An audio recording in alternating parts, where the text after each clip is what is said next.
جم سے فارغ ہو کر اس نے شاور لیا اور پھر سرمئی رنگ کا شلوار سوٹ پہنا۔ وہ عموماً مغربی لباس پہنتا تھا، قمیص شلوار تو بس عید کی نماز تک محدود تھا، لیکن نانو کو وہ قمیص شلوار میں بہت اچھا لگتا تھا اور یہ سوٹ بھی نانو نے ہی گفٹ کیا تھا، اس لیے آج اس نے انہی کی پسند کا لباس پہنا اور یہ لباس اس پہ بہت جچ رہا تھا۔ طاہرہ خانم کے چوکیدار نے اسے دیکھتے ہی گیٹ کھول دیا۔ اسے اندازہ تھا کہ اس وقت نانو کچن میں ہی ہوں گی، اس لیے اس نے سیدھا باورچی خانے کا رخ کیا، لیکن دروازے پر ہی جھٹک کے رک گیا۔ اپنے غیر معمولی لمبے بالوں کا بڑا سا جوڑا بنائے رانائی اور دلکشی کا حسین پیکر کھانے پکانے میں مصروف تھا، اگرچہ اس کی پشت دروازے کی جانب تھی، مگر وہ اسے پہچان گیا تھا۔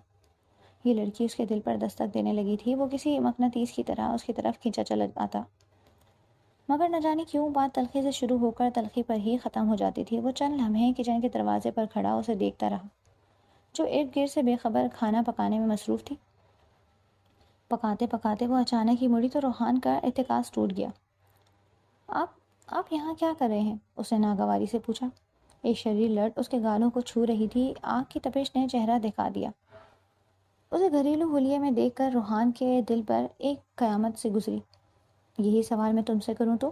علیزے کا غصہ دیکھ کر وہ محفوظ ہوا اور اس کے سامنے پھیل کر کھڑا ہو گیا۔ مجھے نانو نے بلایا ہے، اگر پتا ہوتا کہ آپ بھی یہاں آ رہے ہیں تو میں کبھی یہاں نہیں آتی، وہ چٹک کر بولی۔ گڈ، تمہیں ہر ایسی جگہ آنے جانے سے پرہیز کرنا چاہیے جہاں میرے پائے جانے کا امکان ہو، روحان نے اپنی مسکراہٹ دباتے ہوئے اسے سراہا۔ ہٹیں سامنے سے، وہ اس کے انداز پر چڑ گئی۔ شور؟ روحان نے جو راستہ روکے کھڑا تھا فوراً اسے راستہ دیا اور خود آگے بڑھ کر گول میز کے گرد کرسی گھسیٹ کر بیٹھ گیا۔ علیزہ اس کے ہٹتے ہی تیر کی طرح کچن سے نکلی۔ لاؤنج میں اپرن اتارتے ہی اسے اپنے دوپٹے کا خیال آیا جو وہ جلد بازی میں کچن میں ہی چھوڑ آئی تھی۔ اب وہ بغیر دوپٹے کے تو گلی پار کر کے اینیکسی تک نہیں جا سکتی تھی، اس لیے شرمندہ سی اپرن کو سینے سے لگائے وہ دوبارہ کچن میں آئی اور دروازے پر ہی رک گئی۔ سامنے ہی وہ کھڑوس انسان ایسی کرسی پر بیٹھا ہوا تھا جس کی پشت پر اس کا دوپٹہ لٹک رہا تھا۔ علیزے کی سمجھ میں نہ آیا کہ اسے کیسے مخاطب کرے۔ چند لمحوں بعد اس نے ہولے سے دروازہ بجایا۔ روحان نے جو سر جھکائے اپنے سیل فون میں مگن تھا، کڑکڑاہٹ سن کر سر اٹھایا۔ وہ میرا دوپٹہ، وہ دروازے کی آڑ میں اپنا وجود چھپائے کھڑی تھی۔ دوپٹہ؟ روحان نے ناسمجھی سے اسے دیکھا۔ علیزہ نے آنکھ کے اشارے سے اسے کرسی دکھائی۔ روحان نے ایک گہری سانس بھری، وہ اس کی شرم و حیا اور جھجک سمجھ گیا تھا۔ اس نے بغیر کچھ کہے خاموشی سے اس کا دوپٹہ اٹھایا اور اس کی طرف دیکھے بغیر بڑھایا۔ علیزہ نے لپک کر دوپٹہ لیا اور تیزی سے مڑ گئی۔ لاؤنج میں جا کر اس نے دوپٹہ شانوں پر پھیلایا اور جانے کا ارادہ کر ہی رہی تھی کہ نانو نماز پڑھ کر آ گئی۔ کہاں جا رہی ہو علیزہ؟ اس سے پہلے کہ وہ کچھ جواب دیتی، نانو کی آواز سن کر روحان کچن سے نکل آیا۔ اسے دیکھ کر سارا معاملہ نانو کے سمجھ میں آ گیا۔ یقیناً روحان نے پھر کوئی بدتمیزی کی ہے۔ روحان، کیا کہا ہے تم نے علیزہ کو؟ انہوں نے کڑے تیور سے اسے گھورا۔ نہیں نانو، میں نے تو کچھ نہیں کہا۔ کیوں علیزہ، میں ٹھیک کہہ رہا ہوں نا؟ روحان نے صفائی دیتے ہوئے علیزہ کو بھی معاملے میں گھسیٹا۔ تو پھر یہ جا کیوں رہی ہے؟ نانو نے چشمے کی اوٹ سے روحان کو گھورتے ہوئے سوال کیا۔ اب ان کے آنے جانے کا حساب تو ان محترمہ سے آپ خود لیں، میرا اس سب سے کوئی لنک نہیں، اس نے سنجیدگی سے کہا۔ علیزہ یہ سچ کہہ رہا ہے؟ جی نانو، علیزہ نے مختصر جواب دیا۔ چلو تو پھر اندر آ جاؤ، مل کر کھانا کھاتے ہیں، وہ شگفتگی سے بولی۔ نہیں نانو، میں اب چلتی ہوں، صبح اسائنمنٹ جمع کروانا ہے تو اس کی تیاری کرنی ہے، علیزہ نے شائستگی سے انکار کیا۔ وہ تو روحان کے سائے سے بھی بچتی تھی، کجا اس کے ساتھ بیٹھ کر کھانا کھاتی۔ ارے ایسے کیسے چلتی ہوں؟ تم نے اتنی محنت سے بریانی پکائی ہے اور کھائے بغیر جا رہی ہو، یہ کچھ اچھی بات نہیں، طاہرہ خانم ناراض ہوئی۔ نانو مجھے سچ میں بھوک نہیں، وہ منمنائی۔ چھوڑے نانو، جب کوئی رکنا نہیں چاہتا تو آپ کیوں فضول میں اپنی انرجی ضائع کر رہی ہیں؟ روحان جو خاموشی سے ان دونوں کے مکالمات سن رہا تھا بیچ میں دخل دیتے ہوئے بولا۔ بس بہت ہو گیا، دونوں چپ کرو اور چلو اندر چلو، طاہرہ خانم نے سختی سے کہا۔ وہ جانتی تھی کہ گھی جب سیدھی انگلیوں سے نہ نکلے تو پھر انگلیاں ٹیڑھی کرنی پڑتی ہیں۔ روحان ان کی ڈانٹ پر کندھے اچکاتا ہوا کچن میں چلا گیا اور کرسی گھسیٹ کر بیٹھ گیا۔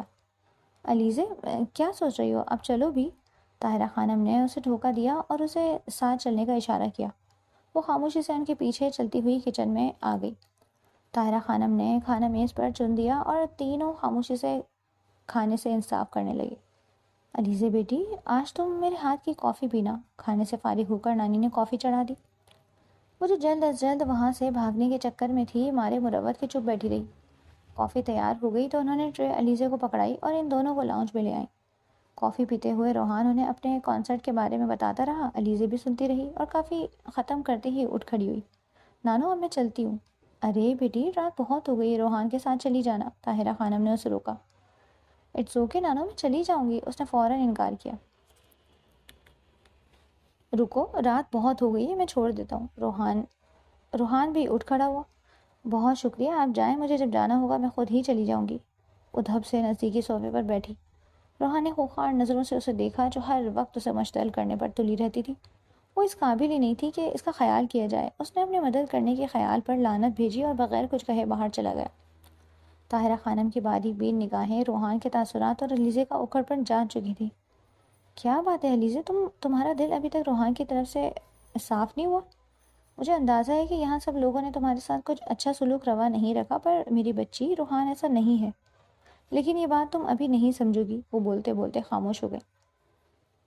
نہیں نانو، ایسی کوئی بات نہیں ہے، آپ کہیں۔ وہ شرمندہ ہوئی کہ بڑوں کی عزت کرنا تو اس کے خمیر میں شامل تھا اور روحان کی وجہ سے وہ نانو کا دل دکھا رہی تھی۔ ابھی اگر میں تمہیں کچھ سمجھاؤں گی تو تمہیں لگے گا کہ میں اپنے نواسے کی طرف داری کر رہی ہوں، مگر اتنا ضرور کہوں گی کہ وہ ایسا ہرگز نہیں ہے جیسا نظر آتا ہے، اور تم ایک سمجھدار لڑکی ہو، مجھے یقین ہے اچھے برے انسانوں کو پرکھنا تمہیں ضرور آتا ہوگا۔ انہوں نے بات ختم کی اور علیزے کو جانے کی اجازت دی۔ علیزہ خدا حافظ کہہ کر جا چکی تھی۔ نانو اچھی طرح جانتی تھی کہ روحان کبھی بھی اسے اکیلا چھوڑ کر نہیں جا سکتا، اسی لیے انہوں نے علیزے کو اس کی خواہش کے مطابق اکیلے جانے دیا۔ ویسے بھی روحان اپنے جن جذبات سے انجان تھا انہیں وہ پہچان چکی تھی۔ وہ طاہرہ خانم کے گھر سے باہر نکلی تو رات کافی ہو گئی تھی۔ کہنے کو تو گلی کے کھمبوں پر لگے بلب روشن تھے، مگر پھر بھی خالی سنسان گلی کو دیکھ کر اسے خوف سا محسوس ہو رہا تھا۔ وہ سر پر دوپٹہ اوڑھ کر آیت الکرسی پڑھتے ہوئے تیز تیز قدم بڑھانے لگی۔ ابھی بمشکل 2-4 قدم ہی آگے چلی ہوگی کہ اچانک سے اس کے سامنے خطرناک السیشن کتا آ گیا۔ وہ ٹھٹک کر رکی، اس کا چہرہ خوف سے سفید پڑ گیا۔ اس پر وہ کتا بھی اپنی سرخ آنکھوں سے اسے گھورتے ہوئے زبان باہر نکالے ہلکے ہلکے غرا رہا تھا۔ علیزہ 2 قدم الٹے پیروں پیچھے ہوئی۔ یہ دیکھ کر وہ کتا اور آگے بڑھا تو وہ ایک فلک شگاف چیخ علیزہ کے منہ سے نکلی اور وہ تیزی سے دوڑنے لگی۔ کتا اس کے پیچھے لگا ہوا تھا۔ وہ کسی بھی طرح بھاگ کر واپس نانو کے گھر گھس جانا چاہتی تھی۔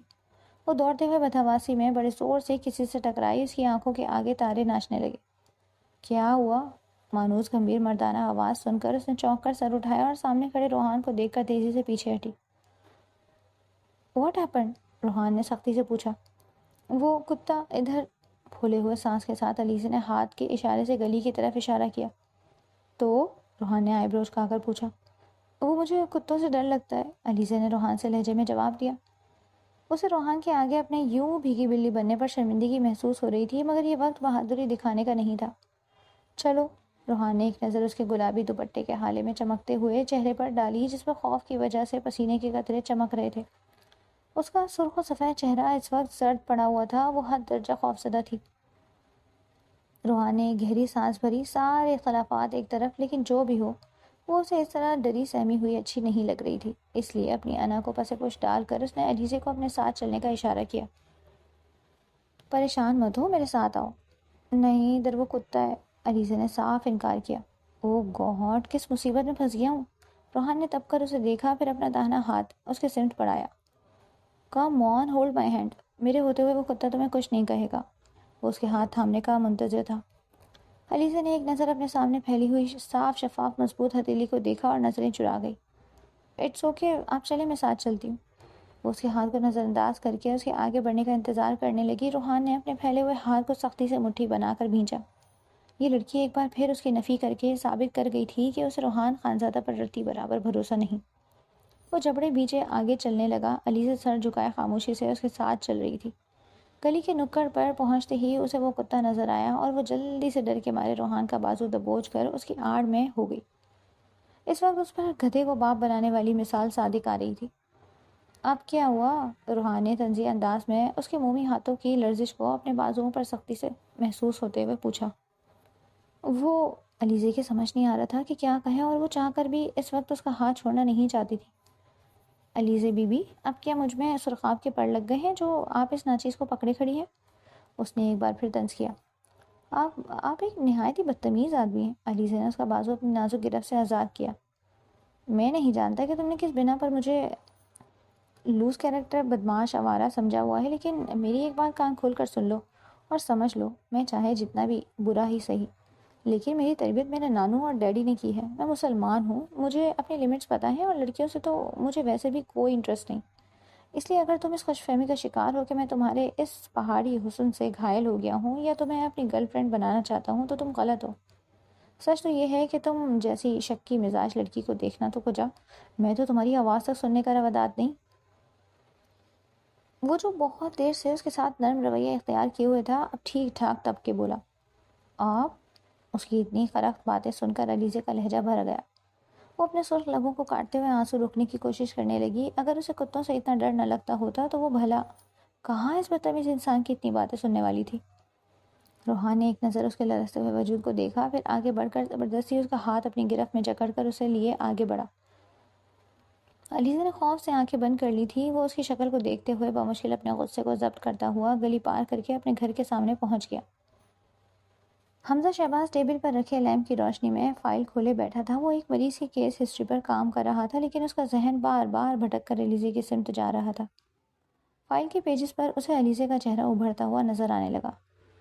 وہ قلم منہ میں دبائے سوچوں میں گم بیٹھا ہوا تھا۔ مسز شہباز حسب معمول حورب کو گڈ نائٹ کہہ کر گرم دودھ کا گلاس لیے حمزہ کے کمرے میں آئیں۔ وہ اپنے بچوں کے صحت کے معاملے میں کوئی سمجھوتا نہیں کرتی تھی، اور یہ ان کا اصول تھا کہ پورا دن چاہے وہ کتنی ہی مصروف کیوں نہ ہو، مگر رات کو اپنے دونوں بچوں کو وہ آج بھی ان کے کمرے میں دودھ دے کر ماتھا چوم کر گڈ نائٹ کہہ کر سونے جاتی تھی۔ اس وقت وہ خاموشی سے حمزہ کی محویت نوٹ کر رہی تھی۔ وہ سوچوں میں اتنا گم تھا کہ اسے ان کی آمد تک کا پتہ ہی نہیں چلا۔ وہ آہستگی سے اس کی کرسی کے پاس آئیں اور چند لمحے اس کو دیکھنے کے بعد ہاتھ بڑھا کر اس کے سامنے کھلی فائل بند کر دی۔ کیا سوچ رہے ہو؟ ان کی آواز سن کر حمزہ چونکا۔ ممی آپ کب آئیں؟ اس نے ان کے ہاتھ سے دودھ کا گلاس لیا۔ مجھے چھوڑو، تم یہ بتاؤ کہ تم اتنی فرصت سے کیا سوچ رہے تھے؟ وہ بڑے آرام سے اس کے سامنے رکھی کرسی پر بیٹھ گئی۔ کچھ نہیں موم، اس نے سادگی سے کہا۔ خیر کچھ تو ہے، پر اگر تم مجھے بتانا نہیں چاہتے تو الگ بات ہے۔ وہ اس کے چہرے کو بغور دیکھتے ہوئے بات کر رہی تھی۔ ممی میں کسی سے کچھ کہنا چاہتا ہوں، مگر سمجھ میں نہیں آ رہا کیسے کہوں کہ وہ مجھے غلط نہ سمجھے۔ اس نے اپنی مشکل بتائی۔ وہ دونوں بھائی بہن اپنی والدہ کے بہت قریب تھے اور ان سے کوئی بات نہیں چھپاتے تھے۔ کوئی لڑکی کا معاملہ ہے کیا؟ انہوں نے بے ساختہ پوچھا۔ جی، حمزہ نے اس بات میں سر ہلایا۔ کیا وہ بھی تمہیں پسند کرتی ہے؟ انہوں نے سنجیدگی سے پوچھا۔ نہیں ممی، وہ تو بہت سیدھی سمپل سی لڑکی ہے، اسے کچھ نہیں پتا، حمزہ نے انہیں بتایا۔ دیکھو حمزہ، کسی لڑکی کو پسند کرنا، محبت کرنا بری بات نہیں ہے، اس عمر میں ایسا ہوتا ہے، لیکن مرد وہ ہے جو اپنی پسند کو عزت کی چادر اڑا کر اپنی نگاہ میں لا کر اظہار محبت کرے۔ وہ بہت بردبار اور پختہ سوچ کی حامل تھی۔ آپ ٹھیک کہہ رہی ہیں، مگر پرپوزل دینے سے پہلے یہ پتہ کرنا بھی تو ضروری ہے کہ وہ بھی مجھے پسند کرتی ہے یا نہیں، اس نے اپنی الجھن بیان کی۔ تو اس میں کون سی بڑی بات ہے؟ آج کل کے بچے تو ویسے بھی بہت ایڈوانس ہیں۔ تم ایسا کرو، اسے لنچ پر انوائٹ کرو اور صاف صاف پوچھ لو۔ وہ ہائی کلاس سے تعلق رکھتی تھی، اس لیے انہوں نے اپنی کلاس کے حساب سے بات کی۔ موم، وہ میرے ساتھ لنچ پر کبھی بھی نہیں آئے گی۔ کیوں؟ انہوں نے سوالیہ نظروں سے اسے دیکھا۔ وہ آج کل کی ماڈرن ٹائپ لڑکیوں جیسی نہیں ہے، انفیکٹ وہ بہت حساس اور شرمیلی ہے، اور مجھے اس کی یہی سادگی اور شرم و حیا پسند ہے۔ وہ بولتے ہوئے جیسے اسے تصور میں کھو سا گیا تھا۔ تو پھر ایسا کرو، حورب سے مدد لو، انہوں نے مشورہ دیا۔ ہاں یہ ٹھیک ہے، تھینکس موم۔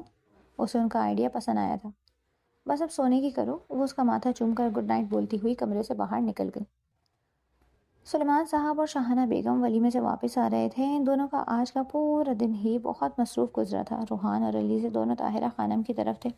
یہ اطلاع طاہرہ خانم خود سلیمان صاحب کو دے چکی تھی تاکہ وہ اطمینان سے پارٹی اٹینڈ کر سکیں۔ آپ کیا واقعی روحان کی شادی کرنے کے لیے سیریس ہے؟ ان کا خوشگوار موڈ دیکھ کر شاہانہ بیگم نے بات چھیڑی۔ جی بیگم، ان کے گلے میں جلد از جلد بیوی نام کی لگام ڈالنا بہت ضروری ہے، ورنہ وہ ہاتھ سے نکل جائے گا، پھر آپ سر پکڑ کر روتی رہیے گا۔ وہ موڑ کاٹ کر اپنے علاقے میں داخل ہوئے۔ مگر اتنی جلدی اچھی لڑکی کیسے ملے گی؟ انیتا کے لیے تو وہ انکار کر چکا ہے، اب اس سے اچھی لڑکی ملنا جو دیکھی بھالی بھی اور آسان نہیں۔ آپ کا علیزے کے بارے میں کیا خیال ہے؟ سلیمان صاحب نے سنجیدگی سے پوچھا۔ علیزے؟ شاہانہ بیگم کا سانس حلق میں اٹک گیا۔ کیا ایک بار پھر تاریخ اپنے آپ کو دہرانے والی تھی؟ پہلے سلیم نے ان کی بہن کو ٹھکرا کر علیزے کی ماں سے شادی کی، اور اب روحان۔ کیا سوچ رہی ہیں؟ کیا آپ کو علیزے اچھی نہیں لگتی؟ سلیمان صاحب نے چپتی ہوئی نظروں سے انہیں دیکھا۔ نہیں، ایسی تو کوئی بات نہیں ہے، وہ بھی اچھی پیاری لڑکی ہے، لیکن اس کے رہن سہن اور طور طریقے ہماری سوسائٹی سے بہت الگ ہیں۔ وہ روحان کے لائف اسٹینڈرڈ کے ساتھ میچ نہیں کرتی، شاہانہ بیگم نے سوچ سمجھ کر جواب دیا۔ یہ لائف اسٹینڈرڈ کیا ہوتا ہے؟ انسان کے اندر، خاص کر لڑکیوں کے اندر، اللہ نے یہ صلاحیت رکھی ہے کہ وہ ہر ماحول میں خود کو ڈھال لیتی ہیں، اس لیے آپ اس اعتراض کو تو رہنے ہی دیں۔ سلیمان صاحب نے ان کی بات کی صاف نفی کی۔ مجھے علیزہ سے کوئی پرخاش نہیں ہے، لیکن انصاف کی بات ہے، جب میری بانجی اس گھر کی بہو نہیں بن سکتی تو پھر آپ کی بھتیجی بھی نہیں، ورنہ یہ انیتا کے ساتھ زیادتی ہوگی، اس لیے بہتر ہے کہ ہم باہر رشتہ تلاش کریں۔ وہ اپنی بات کہہ کر سیدھی ہوئی۔ گاڑی گھر کے نزدیک پہنچ چکی تھی جب ان کی نظر گلی میں آتے ہوئے روحان اور علیزے پر پڑی۔ ان کے ماتھے پر بل پڑے روحان نے علیزے کا ہاتھ تھاما ہوا تھا، یہ دیکھ کر ان کا دماغ گرم ہوا۔ یہ اس وقت اتنی رات گئے روحان کے ساتھ کیا کر رہی ہے؟ وہ بڑبڑائیں۔ آپ نے دیکھا کیا شریف لڑکیاں اتنی رات گئے یوں غیر مردوں کے ساتھ ہاتھوں میں ہاتھ ڈالے گھومتی ہے؟ انیتا صحیح کہہ رہی تھی، یہ لڑکی میرے روحان پر ڈورے ڈال رہی ہے۔ ان کے تلخ لہجے سے چنگاریاں نکل رہی تھیں۔ روحان نے سختی سے اس کا ہاتھ پکڑا ہوا تھا۔ سامنے کھڑی گاڑی میں وہ تایا ابو اور تائی امی کی خود پر جمی نظریں دیکھ کر بھونکلائی۔ ہاتھ چھوڑیں پلیز۔ علیزہ نے ہاتھ چھڑانے کی کوشش کی، جس پر ضد میں آ کر روحان نے اپنی گرفت اور مضبوط کر لی۔ تائی امی، میرا مطلب آنٹی دیکھ رہی ہیں۔ علیزہ کا بس نہیں چل رہا تھا کہ وہ منظر سے کہیں غائب ہو جائے۔ روحان نے اپنے ڈیڈ کی گاڑی دیکھ لی تھی۔ وہ بنا جھجکے علیزہ کا ہاتھ پکڑے ان کی گاڑی کی سمت بڑھ رہا تھا، تو دوسری طرف شاہانہ بیگم کی نظریں روحان کے ہاتھوں میں دبے علیزہ کے ہاتھ پر تھیں۔ ان کے چہرے کے نقوش بگڑ گئے تھے۔ یہ لڑکی کچھ زیادہ ہی پرپرزے نکال رہی ہے، وہ بڑبڑائیں۔ ان کی اس بڑبڑاہٹ سے سلیمان صاحب کی سماعت محروم نہیں رہی تھی۔ انہوں نے کڑی نظروں سے اپنے ساتھ کروفر سے بیٹھی ہوئی شاہانہ بیگم کو دیکھا۔ میں آپ کو آخری بار سمجھا رہا ہوں کہ علیزہ کے بارے میں بات کرتے ہوئے کچھ بھی الٹا سیدھا بولنے سے پہلے آپ سوچ سمجھ لیا کریں۔ ان کا لہجہ انتہائی تلخ تھا۔ سلیمان، آپ سمجھتے کیوں نہیں؟ یہ لڑکی جیسی نظر آتی ہے ویسی ہے نہیں۔ شاہانہ بیگم کا انداز سلگا دینے والا تھا۔ یہ لڑکی؟ انہوں نے ناراضی سے شاہانہ بیگم کو دیکھا، جو بنا پلکے جھپکے سامنے سے آتے روحان اور علیزہ کو دیکھ رہی تھی۔ وہ مڈل کلاس لڑکی ان کے سپر اسٹار بیٹے کے ساتھ تھی، وہ بھی ہاتھوں میں ہاتھ ڈالے۔ یہ لڑکی؟ What do you mean by یہ لڑکی؟ یہ آپ کس طرح سے بات کر رہی ہیں؟ انہوں نے ناگواری سے شاہانہ بیگم کو ٹوکا تو وہ بھی اپنے سرتاج کا موڈ بھانپ کر گڑبڑا گئی۔ میرا مطلب علیزہ۔ انہوں نے دانت پیستے ہوئے علیزہ کا نام لیا۔ علیزہ کیا؟ سلیمان، آپ سمجھتے کیوں نہیں؟ یہ لڑکی روحان کو سوٹ نہیں کرتی، دونوں کے مزاج میں زمین آسمان کا فرق ہے، اور پھر یوں جوان بچوں کا اتنی رات گئے بنا کسی رشتے کے اکیلے آنا جانا مناسب نہیں۔ کہیں کچھ ہو گیا تو؟ شاہانہ بیگم نے اپنے گالوں کو ہاتھ لگا کر توبہ کی۔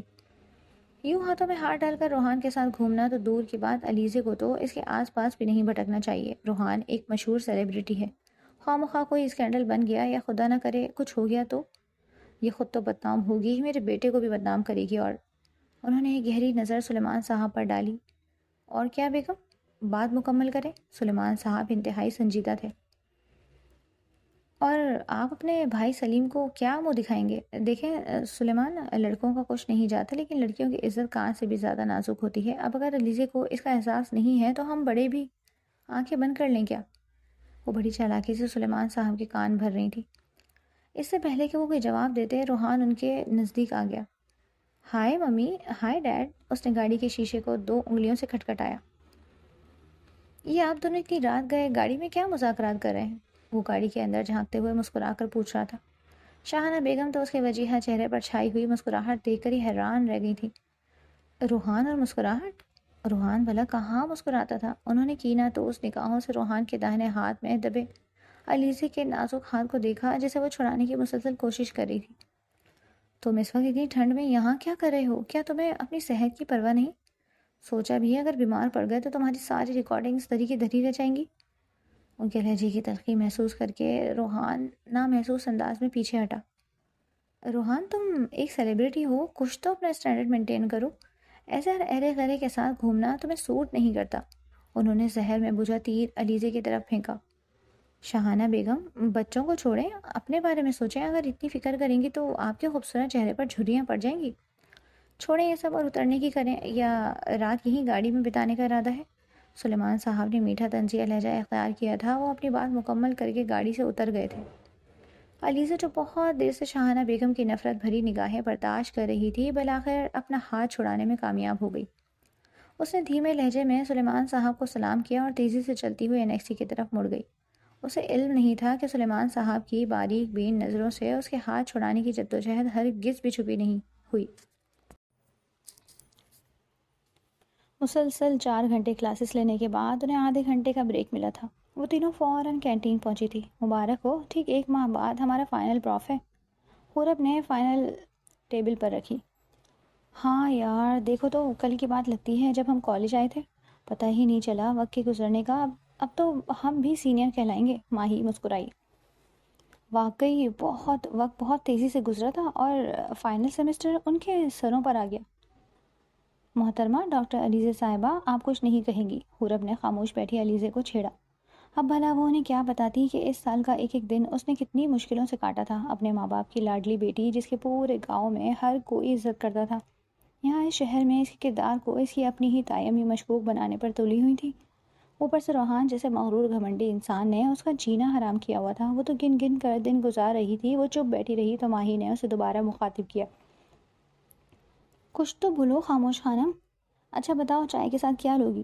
کچھ نہیں، اس نے دھیمے لہجے میں کہا اور بیگ سے پیسے نکالنے لگی۔ ان تینوں دوستوں کا یہ اصول تھا کہ وہ اپنے اپنے پیسے خرچ کرتی تھیں۔ علیزہ نے 50 کا نوٹ نکال کر ماہی کے ہاتھ میں دیا، جسے لیتے ہی ماہی آگے بڑھ گئی اور علیزہ حورب سے باتیں کرنے لگی۔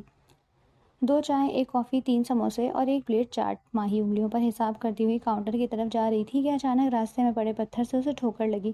اس کا توازن بگڑا اور اس سے پہلے کہ وہ گر جاتی 2 مضبوط بازوؤں نے اسے تھام لیا۔ دھیان سے، حمزہ شہباز نے اسے گرنے سے بچایا۔ وہ تو اسے اتنے نزدیک دیکھ کر مسحور سی ہو گئی۔ آپ اکیلی؟ وہ دونوں کہاں ہیں؟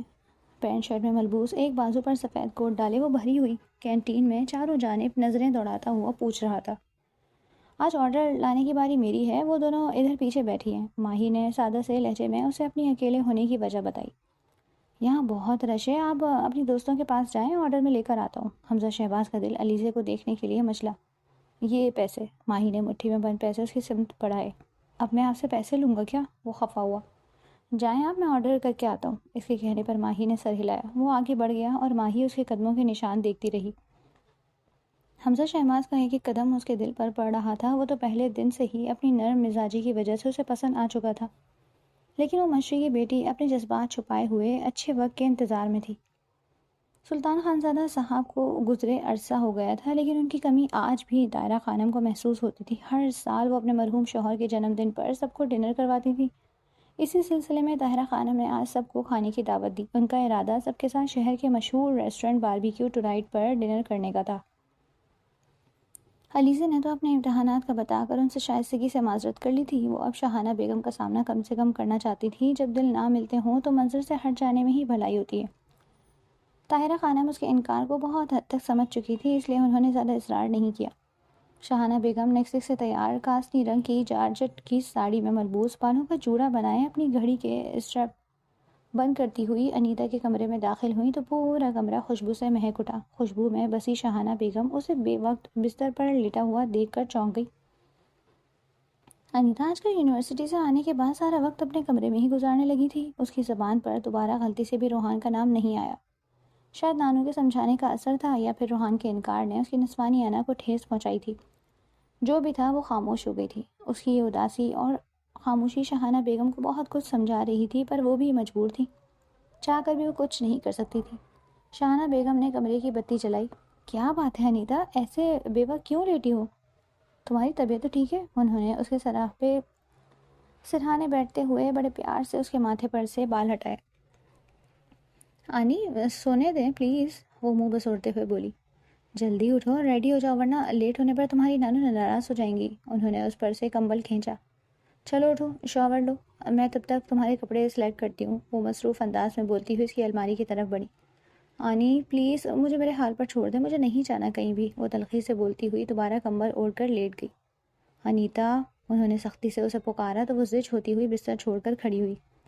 میرا دل اتنا بڑا نہیں ہے کہ میں اس علیزے کے ساتھ ایک ہی میز پر بیٹھ کر جھوٹی مسکراہٹ چہرے پر سجا کر ڈنر کروں، اور آج ہی کیوں، میں اب ایسی کسی بھی جگہ نہیں جاؤں گی جہاں پر وہ چڑیل موجود ہوگی۔ بتا دے نانو کو بھی کہ وہ لڑکی مجھے زہر لگتی ہے۔ انیتا نے دل کی بھڑاس نکالی۔ یہ کیا پاگل پن ہے؟ کیا اس 2 ٹکے کی لڑکی کی خاطر تم ہم سب سے کٹ جاؤ گی؟ نہیں انیتا، پتہ اس لڑکی کا کٹنا چاہیے، تمہارا نہیں۔ تمہیں اپنے آپ کو سنبھالنا ہوگا۔ شاہانہ بیگم کو انیتا کی ہمت ہارنے سے جھٹکا لگا۔ آنی میں کیا کروں، مجھ سے وہ لڑکی برداشت نہیں ہوتی۔ اس کے آنے سے پہلے سب ٹھیک تھا اور اب سب بدلنے لگا ہے، اور وہ روحان، وہ بھی۔ کیا کبھی آپ نے روحان کی آنکھیں دیکھی ہیں؟ وہ جب علیزے کو دیکھتا ہے تو اس کی آنکھوں میں جذبے بول رہے ہوتے ہیں۔ بتائیں میں یہ سب کیسے برداشت کروں؟ انیتا نے ان کا ہاتھ تھاما۔ وہ خود اذیتی کی انتہا پر پہنچ چکی تھی۔ پاگل پن کی باتیں مت کرو، ایسا کچھ نہیں ہے۔ روحان کبھی بھی اس 2 ٹکے کی مڈل کلاس پردے کی بوبو سے شادی نہیں کرے گا۔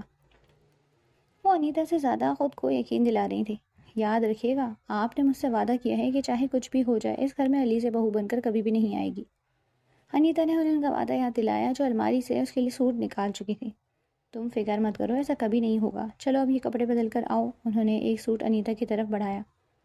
ڈنر کے لیے میرے کپڑے ٹھیک ہی ہیں؟ وہ لاپرواہی سے اپنی شرٹ کی شکنیں ٹھیک کرنے لگی۔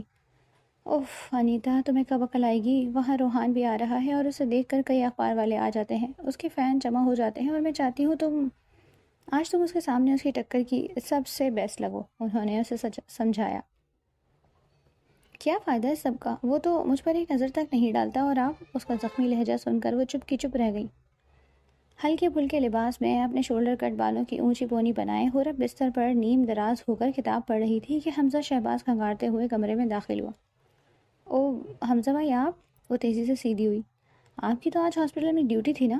وہ فائنل ایئر کا طالب علم تھا اور میڈیکل کے آخری سال میں طلباء اسپتال میں کیس اسٹڈی شروع کر دیتے ہیں، اس لیے حمزہ کا وقت بھی اب اسپتال میں گزرنے لگا۔ کیا ہو رہا ہے؟ اس نے چاروں طرف بکھری ہوئی کتابوں کو دیکھا۔ کچھ نہیں بھائی، بس بور ہو رہی ہوں۔ ممی گھر پر نہیں اور ڈیڈ بھی پتہ نہیں کب سنگاپور سے آئیں گے، اتنے دن ہو گئے یہاں تو کسی کو میری فکر ہی نہیں۔ اس نے منہ لٹکا کر کہا۔ خدا کو مانو حورب، ڈیڈ کل ہی بزنس ٹرپ پر سنگاپور گئے ہیں۔ وہ اسے ٹوکتا ہوا کتابیں سمیٹ کر بیڈ پر بیٹھ گیا۔ آیا تو وہ حورب سے علیزی کے سلسلے میں مدد لینے تھا، لیکن اب اس کی سمجھ میں نہیں آ رہا تھا کہ اپنی پٹاخہ بہن سے بات کیسے کرے۔ بھائی، حورب نے شرارت سے اسے پکارا۔ کیا بات ہے؟ کوئی یاد آ رہا ہے کیا؟ اب کہ اس نے براہ راست حملہ کر کے حمزہ کی بوکھلاہٹ سے لطف اٹھایا۔ حورب، اس نے تنبیہ کرتی نگاہوں سے اسے دیکھا تو وہ کانوں کو ہاتھ لگاتی ہوئی سیدھی ہوئی۔ بھائی آپ اس سے کہہ کیوں نہیں دیتے؟ کیا کہوں؟ حمزہ نے بھی سنجیدگی اختیار کی۔ اس وقت اس کی مدد صرف حورب ہی کر سکتی تھی۔ یہی کہ آپ اسے پسند کرتے ہیں اور شادی کرنا چاہتے ہیں، اور اگر اس نے انکار کر دیا یا وہ پہلے سے کہیں انگیج ہوئی تو؟ حمزہ کے لہجے میں ہزاروں خدشے تھے۔ آپ جیسے لائق فائق ہینڈسم نوجوان کو کوئی لڑکی انکار نہیں کر سکتی، اور بھائی اگر وہ انگیج ہوتی تو مجھے ضرور پتہ ہوتا، اس لیے آپ تمام خدشات جھٹک دیں اور ایک بار اس سے بات کر کے دیکھیں۔ حورب نے اسے سمجھایا۔ سوچتا ہوں۔ آپ بس سوچتے ہی رہیں اور دیکھنا دلہنیا کوئی اور لے جائے گا۔ حورب نے غصے سے اپنے حد سے زیادہ سمجھدار بھائی کو گھورا اور سائڈ پر رکھا فون اٹھا کر اسے ہینڈ فری پر لگا کر بڑے آرام سے آلتی پالتی بیٹھ کر نمبر ملانے لگی۔ السلام علیکم، ریسیور سے علیزے کی نرم دلکش آواز ابھری، جسے سن کر کمرے سے جاتا وہ حمزہ ٹھٹک کر رکا۔ ہیلو ڈاکٹر علیزے، کیسی ہو؟ حورب نے بات کرتے ہوئے ساکت کھڑے حمزہ کو آنکھ ماری۔ میں ٹھیک ہوں، تم سناؤ؟ علیزے کی آواز بجھی بجھی سی تھی۔ تمہاری آواز سے تو نہیں لگتا کہ تم ٹھیک ہو، اتنا مرا مرا سا لہجہ۔ سب ٹھیک تو ہے؟ حورب اس کے لیے پریشان ہو گئی۔ ایسی بات نہیں ہے، سب ٹھیک ہے، بس میں تھوڑی تھک گئی ہوں۔ تم سناؤ کیسے یاد کیا؟ اچھا سنو، حورب نے گود میں تکیہ رکھا، آج رات مل کر پورٹ گرینڈ چلتے ہیں، تم میں اور ماہی وہاں ساحل سے آتی ٹھنڈی ٹھنڈی ہوا میں واک کریں گے اور پھر مزے کا ڈنر۔ اس سے تم بھی فریش فیل کرو گی۔ حورب نے جھٹ پٹ سے گھومنے کا منصوبہ بنایا۔ نہیں حورب، رات میں اکیلے اتنا دور یہ کچھ ٹھیک نہیں لگ رہا۔ علیزے نے انکار کیا۔ اکیلے کہاں یار، حمزہ بھائی کے ہوتے ہوئے ہمیں فکر کرنے کی ضرورت نہیں ہے، بس آج ہم تینوں فرینڈز حمزہ بھائی کے ساتھ ڈنر پر جا رہی ہیں اور یہ فائنل ہے۔ حورب نے قطعی انداز اپنایا۔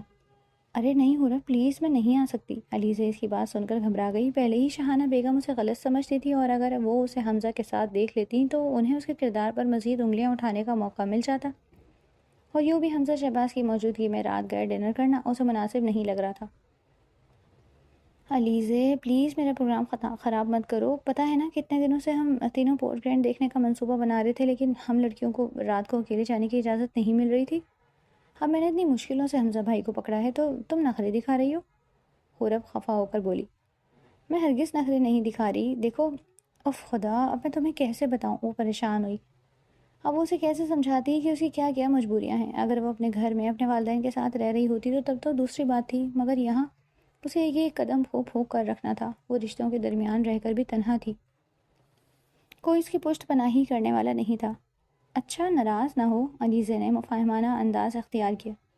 ایسا کرتے ہیں کہ ڈنر کا پروگرام ڈراپ کر دیتے ہیں، کل لنچ پر چلتے ہیں۔ لنچ نہیں، ڈنر۔ سی ویو پر رات ہی کو تو مزہ آتا ہے، بس تم 8 بجے تک ریڈی رہنا، میں تمہیں پک کر لوں گی اور تمہاری نانی سے بھی پرمیشن لے لوں گی۔ بائے۔ حورب نے علیزے کا جواب سنے بغیر فون رکھ دیا۔ حورب، اگر وہ کمفرٹیبل نہیں ہے تو رہنے دو، ایسے زبردستی کرنا اچھی بات نہیں، حمزہ نے سنجیدگی سے اسے سمجھایا۔ بھائی، دوستوں میں سب چلتا ہے، آپ ابھی سے میری ہونے والی بھابھی کی طرف داری مت کریں۔ حورب نے اسے چھیڑا تو وہ اس کی ذہنی حالت پر افسوس کرتا ہوا کمرے سے نکل گیا۔ حمزہ کے ذہن میں علیزے کا لہجہ چپ رہا تھا، وہ اس معصوم سی لڑکی کو پریشان نہیں کرنا چاہتا تھا۔ حورب یہ سب اسی کے لیے تو کر رہی تھی۔